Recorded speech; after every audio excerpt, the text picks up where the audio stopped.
اب جب آپ امر نہیں کرنے جائیں گی تو کرنے کے جو طریقے ہیں وہ اب آپ کی خدمت میں بیان ہو رہے ہیں. ابھی تو آپ نے دماغ میں فیصلہ کیا علم، احتمال تاثیر، اصرار، عدم مفسدہ، عدم معذوریت، 5 شرطیں ہاں پوری ہو گئی، امر نہیں واجب ہو گیا. اب واجب ہونے کے بعد کرنا کیسے؟ امر نہیں کے پھر 4 طریقے. پہلا دیکھیے، بلکہ 4 طریقے بیان کرنے سے پہلے علماء ایک بات اور لکھتے ہیں، انکار قلبی. برائی کو دل سے برا سمجھنا یہ الگ سے واجب، اس کو دل سے برا سمجھنا، اس کو انکار قلبی کہا جاتا ہے. یہ الگ سے واجب ہے، البتہ اس ترتیب میں نہیں آتا ہے، لیکن علماء اس کو لکھتے ہیں. تو پہلا طریقہ ہے انداز و طریقے سے. جو پہلا مسئلہ ہے کہ امر و نہی ہم کیسے کریں گے، پہلا ہے کہ انداز و طریقے سے کریں گے. ابھی صرف ترتیب لکھ لیجئے چاروں. نمبر 2 ہے زبان سے کریں گے. تیسرا مرحلہ ہے مارنا لیکن خون نکلنے سے کم.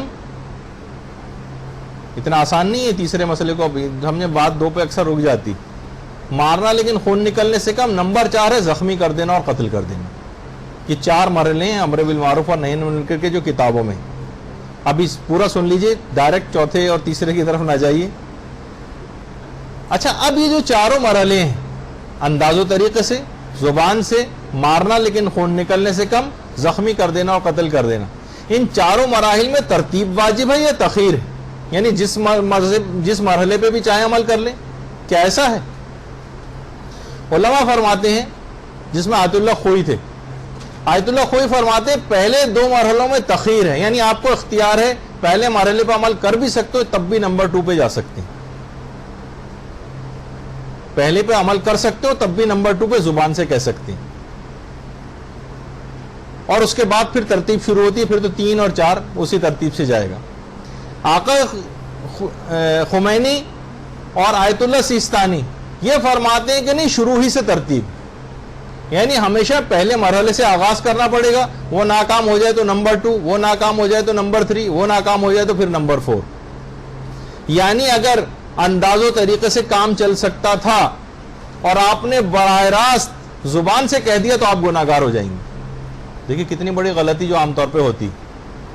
ابھی میں اس کی تفصیل بتاتا ہوں، لیکن پہلے وہ سمجھ لیں کہ آقا خوئی کے نزدیک پہلے 2 مرحلوں میں ترتیب تھی، پہلے 2 مرحلوں میں تخیر تھی، پھر ترتیب شروع ہوتی تھی. یعنی پہلے 2 مرحلوں میں اختیار تھا.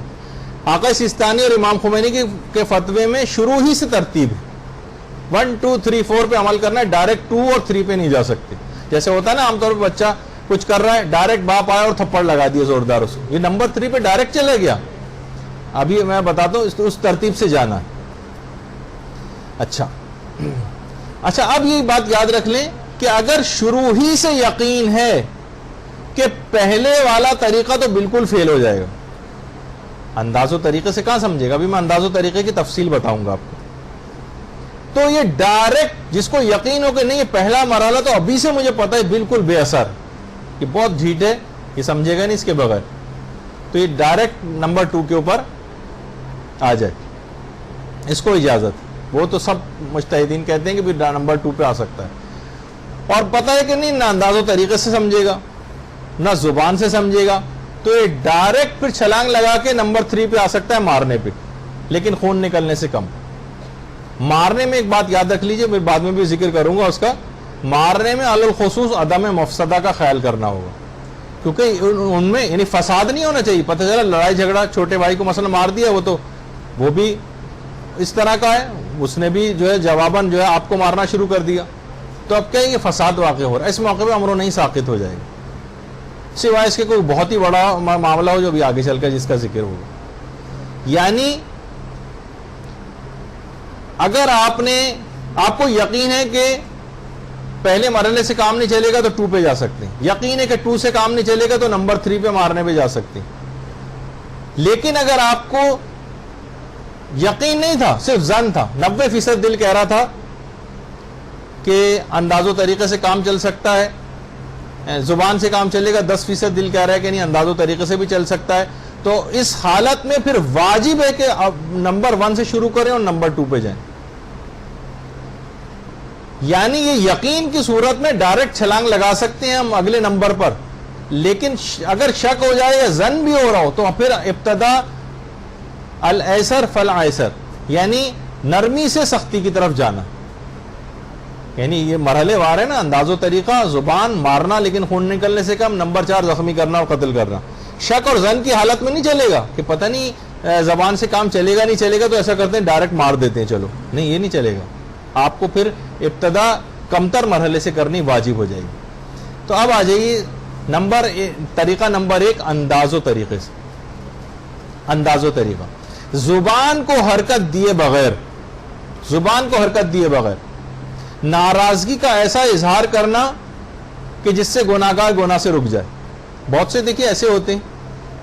اچھا اس میں ایسا نہیں ہو کہ مثلا اکثر ایسا دیکھا گیا ہے کہ گناہگار نے کوئی گناہ کیا, وہ آیا, ابو السلام علیکم, تو اب ہمیں یہ بتانے کے لیے کہ ہم تمہارے اس فعل سے ناراض ہیں, انہوں نے سلام کا جواب ہی نہیں دیا. وہ ابھی آپ سن چکی ہیں, امر و نہیں کے لیے کسی حرام کام کو کرنے کی اجازت نہیں. جواب سلام دینا ہے گناہگار کو, لیکن اس انداز سے دینا ہے کہ وہ سمجھ جائے کہ آپ اس گناہ کے خلاف ہیں جو اس نے انجام دیا ہے. مثلا آپ نے بہت غصے سے سلام کا جواب دے دیا, سلام کا جواب دے کے منہ کو پھیر لیا. اچھا صرف واجب کی حد تک رہے, نارمل جو بات چیت ہم اس سے کرتے ہیں وہ ہم نے ترک کر دی. دیکھیے جو تربیت اولاد کی جو یہاں پہ بات ہوتی ہے, انشاءاللہ جب کبھی یہاں پہ کلاسز ہوں گے اس میں عرض کروں گا کہ بچوں کو ڈائریکٹ جسمانی سزاؤں سے پہلے کچھ اور چیزیں ہیں کہ جن کا خیال کرنا چاہیے. بہت سارے ان سے فیسلٹیز لے لینی چاہیے. مثلا ٹھیک ہے اگر تم نے اب کیا تو جو موبائل فون ہے یہ میں تم سے چھین لوں گا, تمہارا اسکول جانے کے لیے جیب خرچ بالکل بند ہے, سب بچوں کو میں پارک لے کر جاؤں گا, یہ بچہ گھر میں رہے گا. مثلا ایک آدھ دفعہ ہی ایسا ہوگا, آپ کا دل بہت تڑپے گا بھی کہ بھئی سب بچے جا رہے ہیں اس کو نہیں لے جا رہے, لیکن یہ کیا امر بالمعروف کا ایک طریقہ ہو جائے گا آئندہ کے لیے. آپ نے مارا بھی نہیں اس کو, لیکن ایسا انداز اختیار آپ نے کیا کہ خود بخود اس کو آئندہ کے لیے سبق سیکھ جائے کہ اس گناہ کو نہ کرے. ہاں اگر آپ کو پتا ہے کہ نہیں ایسا نہیں ہے بھائی, یہ انداز کچھ نہیں سمجھے گا, ایسا ڈھیٹ ہے, بغیر مار کے باز آئے گا ہی نہیں, یا یہ اس کو زبان سے کہنا ہی پڑے گا, اچھا تو پھر زبان سے کہہ سکتے ہیں. لیکن انداز و طریقے میں بھی ایک بات کا خیال رکھنا واجب ہے کہ انداز سے جو ایکشن سے جو آپ اس کو امر بالمعروف کر رہے ہیں, ابھی زبان نہیں ہلا رہے, اس میں بھی نرمی سے سختی کی طرف جانا. یعنی مثلا صرف یہاں تک بھی بات ہو جاتی کہ اس نے سلام کیا, آپ نے سلام کا جواب روکھے پنے سے دیا, اور ایک ہے کہ آپ نے انتہائی سخت طریقے سے بہت چیخ کر اس طرح جواب دیتے ہیں اور پاؤں پٹکتی ہوئی مثلا آپ وہاں سے چلی گئی. اب یہ کیا ہوا, یہ ضرورت سے بہت زیادہ ہو گیا, اتنی زیادہ ضرورت نہیں تھی. ایسے ہی ہے کہ جیسے مکھی مارنے کے لیے ایٹم بم مارا جائے اس کے اوپر, اس کی ضرورت نہیں. آپ نے غلطی کی, آپ جب اتنی چھوٹی سی چیز سے مر سکتی تو آپ نے اتنا بڑا ہتھیار کیسے استعمال کیا اس میں. اسلام اس کو حرام قرار دیتا ہے. انداز و طریقہ اس میں بھی یعنی اسٹیجز ہوں گے, یعنی آپ کو نرمی سے آغاز کرنا ہے اور سختی کی طرف جانا ہے. انداز میں بھی اگر ہلکے انداز سے کام چل سکتا تھا, ہلکے پھلکے انداز سے امر بالمعروف کا طریقہ کار آپ اختیار کر سکتی تھی, اور آپ نے جلد بازی میں خیال نہیں کیا اور ایک دم سے زیادہ اوور ریئیکٹ کر دیا اس پر, تو یہ خود آپ گناہ گار ہو جائیں گے, حرام ہوگا آپ. تو نرمی سے آغاز کریں, سختی کی طرف جائیں حالت شک میں. ہاں شروع سے یقین ہے کہ نہیں اس سے کام نہیں چلے گا تو براہ راست سخت کی طرف بھی جا سکتی ہیں. یہ ہوا ایک چیز. اچھا, اور اس میں یہ بات بھی یاد رکھ لیجئے کہ اگر آپ نے سخت رویہ اختیار کر کے غیر اسلامی طریقے پہ عمل کر بھی لیا اور وہ گناہگار گناہ سے رک بھی گیا, تب بھی آپ گناہگار ہو جائیں گی. آپ کو نہ صرف امر و نہیں کا کوئی ثواب نہیں ملے گا بلکہ الٹا گناہ لازم آئے گا, اور آپ اپنے تئیں خوش ہو رہی ہوں گی دیکھیں میں نے گناہ رکوا دیا. نہیں, آپ کو گناہگار ہو گئی, آپ کو نرمی سے سختی کی طرف جانا تھا, تو براہ راست سخت حالت شک میں نہیں جا سکتے. اس کے بعد دوسرا طریقہ ہے زبان سے. اچھا زبان کے اندر بھی یہی مسئلے, یہی جو ابھی بیان ہوئے سارے یہی مسئلے زبان میں بھی. ہم زبان سے ہم اس کو سمجھانے جا رہے ہیں, لیکن زبان میں ہم نے طنز کی بارش کر دی اس کے اوپر. ایک آدھ جملہ کہنے سے بھی وہ گناہ سے رک جاتا تھا, ہم نے پوری آدھے گھنٹے کی تقریر کر رہے ہیں اس کے سامنے کھڑے ہو کر. تو آپ فقط اتنا آپ کو کرنا ہے اس کی مذمت مثلا زبان سے کہ جتنی ضرورت ہے اس گناہ کے لیے. ضرورت سے زیادہ اگر بات چلی جائے, نرم جملے سے کام چل سکتا تھا اور آپ نے سخت جملہ استعمال کر دیا. یعنی دیکھیے نرمی, اس کے بعد سختی, پھر مزید سختی, پھر مزید سختی, پھر مزید سختی, یعنی سٹیجز ہیں اس کے بھی. ہم دو میں ڈیوائیڈ نہیں کر سکتے کہ بس زبان اور جو ہے اس طرح کی جو یعنی نرمی اور سختی نہیں, درمیان کے بھی بہت سے مرحلے ہیں آپ کو نرمی سے آغاز کر کے مرحلہ بہ مرحلہ سختی کی طرف جانا. اچھا پھر اس کے بعد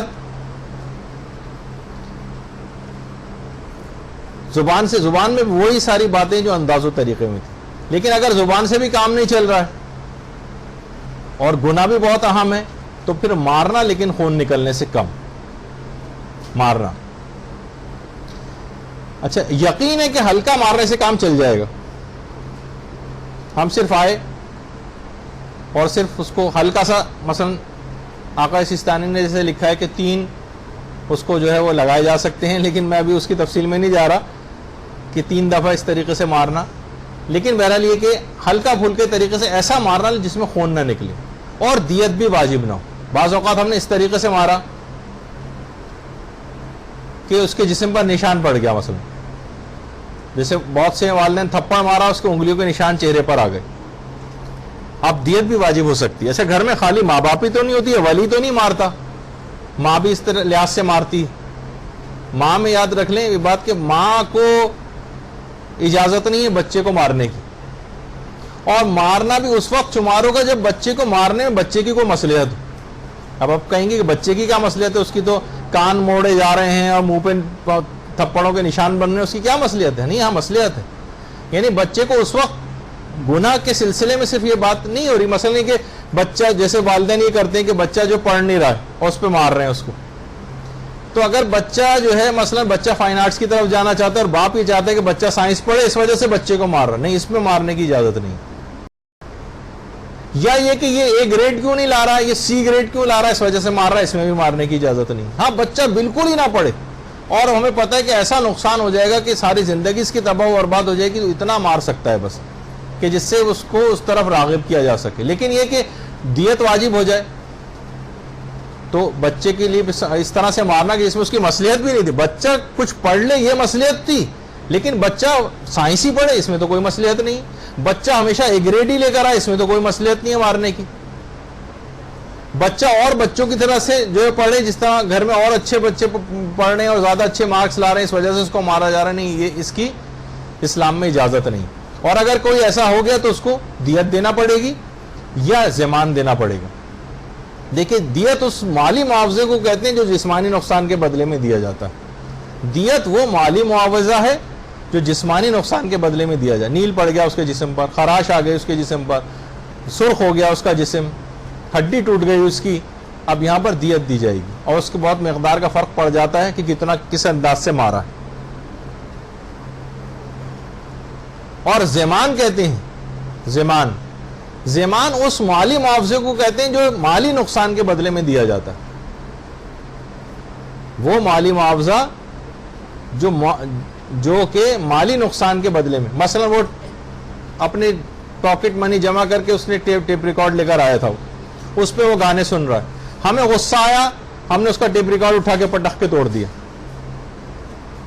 اب ہمیں اس کا ضمان دینا پڑے گا. ضمان یعنی آپ نے مالی معاوضے جو آپ نے نقصان کیا ہے نا, اس کے پیسے بھریے آپ. اور اگر جسمانی آپ نے نقصان کیا اس طرح سے مارا کہ دیت واجب ہو گئی, مثلا بڑے بھائی, گھر میں بہت سارے افراد ہوتے ہیں, بڑا بھائی یہ چھوٹے بھائی کو مار رہا ہے مثلا, اب اس کو دیت دینا پڑے گی. وہ پھر الگ ہے, میں اس کی مسائل میں نہیں جا رہا, دیت کس کو دی جائے گی اور کتنی دی جائے گی, ہم وہ مسئلے تو نہیں بیان کرے, لیکن دماغ میں یہ رہے کہ اس طرح سے مارنا جہاں پہ شریعت ریکمینڈ نہیں کر رہی ہے اس میں دیت دی جائے گی. لیکن کبھی کبھار مارنا اہم بھی ہو جاتا ہے. مثلا گھروں میں لڑائی ہو گئی اور وہ جناب گن نکال کے جو جا رہا ہے کسی اور کو مارنے کے لیے, اپنے کسی رشتہ دار کو, اب معلوم ہے کہ اتنا غصے میں کہ اس وقت اگر اس کو نہیں روکا ہم نے تو یہ دوسرے کو قتل کر دے گا, اتنا بڑا گناہ کرنے جا رہا ہے کہ قتل کر دے گا. یہ اس موقع پر اس کو اس طریقے سے مثلا 2 افراد پکڑ لیں, اس کو ماریں یا اس کے ٹانگ پہ ماریں یا کسی بھی اس طرح سے, میں صحیح مثالیں شاید اتنی نہیں دے پاؤں کہ اس طرح کی لڑائی جھگڑوں سے میں کبھی گزرا نہیں کہ اس موقع پہ کیا کیا جائے گا, لیکن بہرحال کہ اس کو کسی بھی طریقے سے جسمانی تھوڑا سا اتنا نقصان پہنچا دیں کہ اتنے بڑے گناہ سے باز آ جائے. وہ قتل کرنے جا رہا ہے بھائی, اگر اس کو نہیں روکا تو کتنی بڑی مصیبت میں یہ گرفتار ہو جائے گا, قتل کر دے گا, کسی کی جان چلی جائے گی.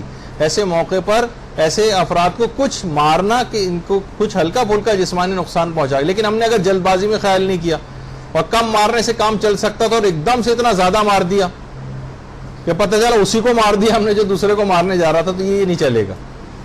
اچھا اس میں خاص طور پر جہاں مارنے پیٹنے کی کوئی اس طرح کی بات آ رہی، گھروں میں چھوٹے موٹے مسئلوں میں تو آپ نے مسئلہ سن لیا، لیکن یہ جو ہے مارنا لیکن خون نکلنے سے کم، یہاں تک کی صرف حد تک بات رہنی چاہیے، لیکن اگر اس سے زیادہ بڑھ رہی ہو بات، وہ تو نمبر 4 میں چلا جائے گا، زخمی کر دینا اور بعض اوقات قتل کر دینا، وہ اگلے مرحلے کے اندر جو چیز آئے گی۔ تو مثلا لیکن اچھا یہ مارنے سے بھی پہلے، یہ جو ابھی آپ نے سنا کہ مارنے سے بھی پہلے ایک مرحلہ اور بھی علماء بیان کرتے ہیں، وہ کیا ہے؟ اسے کہتے ہیں ہیلولہ، رکاوٹ۔ ہم اس گناہگار کے اس گناہ میں اور اس گناہگار میں ایک رکاوٹ ڈال دیں۔ جیسے پیغمبر اسلام کے اپنے زمانے میں ایک نوجوان نے آ کر شکایت کی تھی، اللہم صلی علی محمد و علی محمد،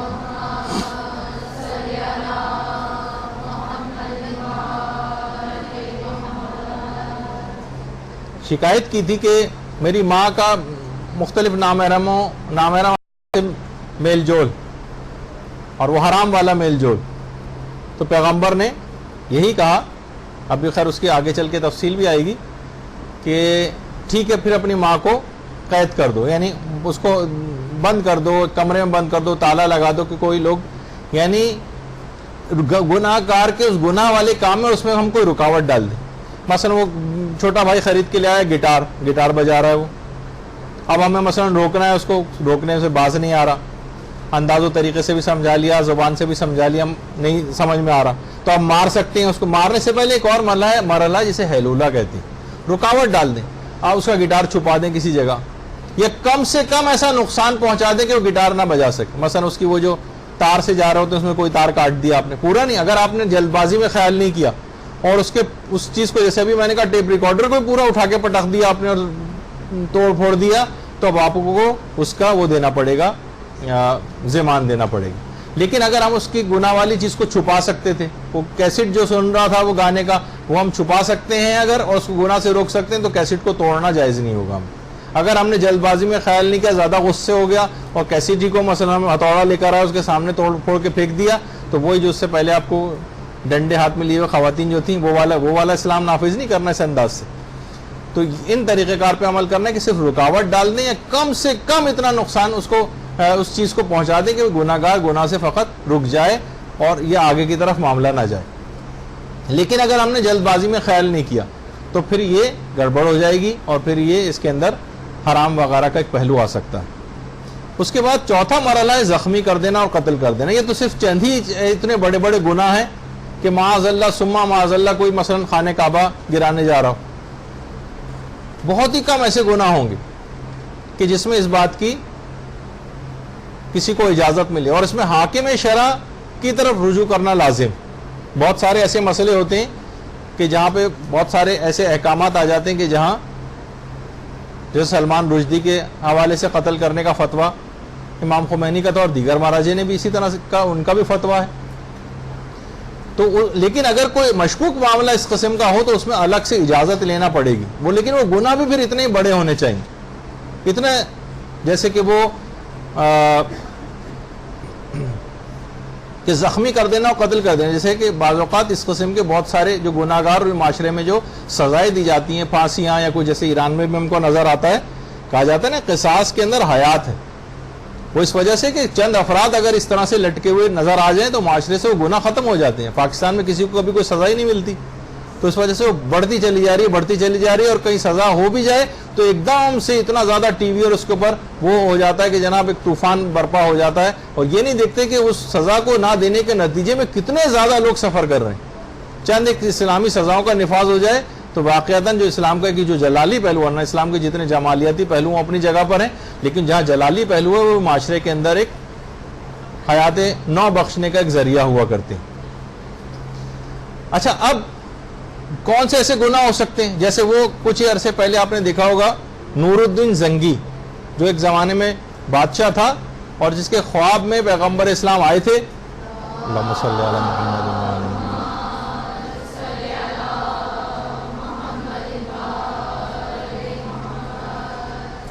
تو نور الدین زنگی کے خواب میں پیغمبر آئے اور کہا کہ میرے پاس سے ان کتوں کو ہٹاؤ، اور کئی دنوں تک اس نے خواب دیکھا۔ بالآخر وہ پیغمبر اسلام کی جہاں روضہ رسول ہے وہاں پر نور الدین زنگی خود آیا، اور یہ اس پہ باقاعدہ ٹی وی میں ایک ڈرامہ بھی بن چکا ہے، نور الدین زنگی کے نام سے ٹی وی پہ آ بھی چکا ہے۔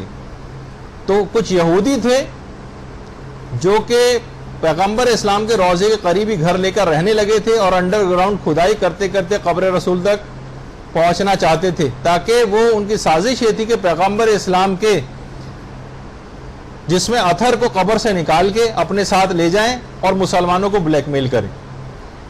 تو نور الدین زنگی کے خواب میں پیغمبر اسلام آئے اور پھر کہا کہ ان کتوں کو ہٹاؤ۔ کئی دنوں تک یہ خواب دیکھا، پھر اس نے ایک ایک کر کے اس مدینے گیا اور ایک ایک کر کے کہا کہ یہاں پہ جتنے رہنے والے افراد ہیں ان سب کو لایا جائے۔ کہا کہ سب لوگ آ گئے، صرف 2 انتہائی متقی و پرہیزگار جو ہر وقت عبادت کرتے رہتے ہیں، مسجد نبوی کے پاس ان کا گھر، وہ نہیں آتے تو میں خود ان کے پاس چلتا ہوں۔ وہاں پر گیا نور الدین زنگی اور اس کمرے کے اندر جہاں پہ وہ لوگ تھے یہودی جو مسلمان کے بھیس میں آئے ہوئے تھے، اور رات کے وقت وہ کھدائی کرتے تھے انڈر گراؤنڈ، اور وہ اتنا قریب پہنچ گئے تھے پیغمبر اسلام کے جس میں اتھر کے پاس کہ کہا یہ جاتا ہے کہ پیغمبر اسلام کے پاؤں تک ظاہر ہو گئے، یعنی پیغمبر اسلام کا جسم اتھر جس قبر میں آرام کر رہا ہے۔ یہ تو خیر ایک خیالی تصویر ہے جو آپ کے سامنے ہے، سب انٹرنیٹ پہ آج کل بہت زیادہ یہ تصویر جو ہے وہ ہے کہ پیغمبر اسلام کی قبر ہے۔ پیغمبر اسلام کی جو اصل قبر ہے اس کو تو سینکڑوں سال سے کسی نے بھی نہیں دیکھا ہے، کیونکہ نور الدین زنگی نے اس واقعے کے بعد ان افراد کو تو وہیں پر قتل کروایا، دونوں یہودیوں کو۔ اس کے بعد پیغمبر کی قبر کے چاروں طرف سیسا پلا کے اس طرح سے قبر کو بند کر دیا کہ آئندہ کبھی کوئی اس طرح سے نقب لگا کے پیغمبر تک نہ پہنچ سکے۔ تو اب اتنا بڑا گناہ اگر کوئی شخص کرنے جا رہا ہے، جیسے کہ تو ضمناً بیچ میں بات آ گئی، اتنا بڑا گناہ کرنے جا رہا ہے، تو اس موقع پر تو ہمارا وجدان، ہمارا دل، ہمارا ایمان بھی یہ کہتا ہے کہ اس موقع پر تو ایسے افراد کو قتل کر دینا چاہیے جو اتنے بڑے گناہ، تو سوائے چند 3-4 ہی اتنے بڑے گناہ گار ہوں گے کہ جو اس قسم کا عمل کر رہے ہوں تو اس میں ہمیں اجازت مل جائے، لیکن اس کے علاوہ حالت شک میں کسی کو بھی اس طرح سے زخمی کر دینا اور قتل کرنے کی اجازت نہیں، سوائے اس کے کہ حاکم شرع سے خصوصی پرمیشن لی جائے۔ والدین کے سلسلے میں البتہ ایک استثناء، ایکسیپشن، ابھی جو آپ نے سنا کہ انداز و طریقے سے، اس کے بعد ہے مارنا، اس کے بعد ہے زبان سے، پھر ہے مارنا لیکن خون نکلنے سے کم، پھر زخمی کر دینا اور قتل کر دینا۔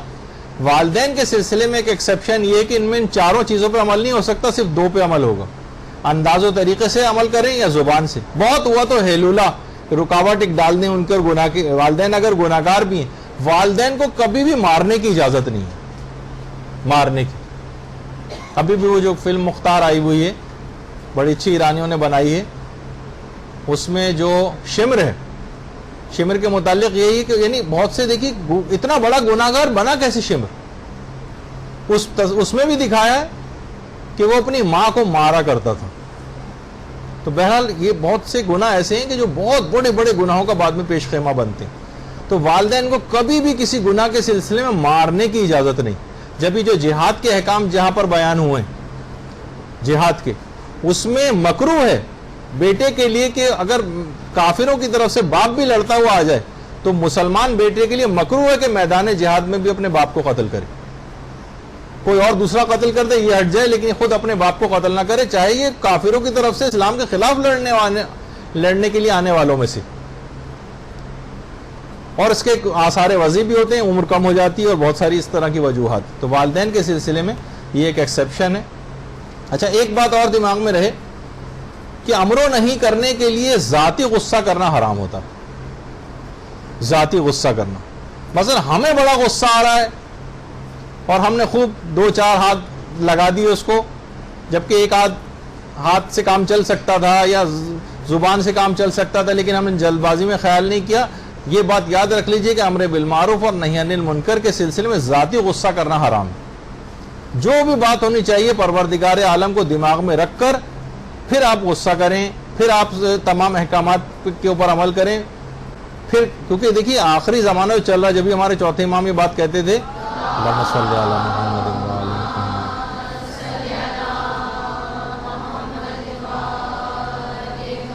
کہ آگ کو ہاتھ پر کھڑے لے کر رہنا آخری زمانے میں آسان ہوگا، لیکن اپنے ایمان کو بچانا مشکل ہو جائے گا۔ آپ نے دیکھا کہ امر بالمعروف کرنے جا رہے ہیں تب کتنی غلطیاں ہو رہی ہیں۔ ایک تو سب سے بڑی غلطی کہ کر ہی نہیں رہے، اور جو کر بھی رہے ہیں وہ غلط طریقے سے کر رہے ہیں، جو کر رہے ہیں وہ بھی غلط طریقے سے کر رہے ہیں۔ تو کیا اس کا نتیجہ نکلے گا؟ وہ جو پیغمبر کی حدیث بھی کہ لا تجعل اعناقکم جسرا، خبردار اپنی گردنوں کو پل نہ بنانا. ایسا نہ ہو کہ گناہگار تو ان کے اوپر پاؤں رکھ کے جنت میں چلے جائیں. مثلا ہم نے امر بالمعروف اور نہی عن المنکر کیا، غلط طریقے سے کیا، لیکن وہ پھر بھی گناہ سے رک گیا. وہ تو جنت میں چلا گیا، گناہ سے رک گیا، لیکن ہم جہنم میں چلے گئے، اس نے ہماری گردن کو پل بنا لیا، پاؤں رکھ کے جنت میں جا رہا ہے اس میں. تو دیکھیے یہ سب چیزیں ایسی ہیں کہ ان مسائل کا آپ کو خیال کرنا ہے. میں اگرچہ بہت سی چیزوں میں مختصر گیا، کچھ جگہوں کے اوپر الفاظ بھی اتنے زیادہ مناسب نہیں تھے کہ مسئلے کو سمجھانے کے لیے، لیکن اتنا زیادہ ملغوبہ دماغ میں مسائل کا تھا کہ ہو سکتا ہے اس میں بات صحیح طور پہ بہت سی کلیئر نہ ہوئی، تو آپ سوال لکھ کے پوچھ لیجئے گا. برحمتك يا أرحم الراحمين وصلى الله على محمد وآله الطاهرين.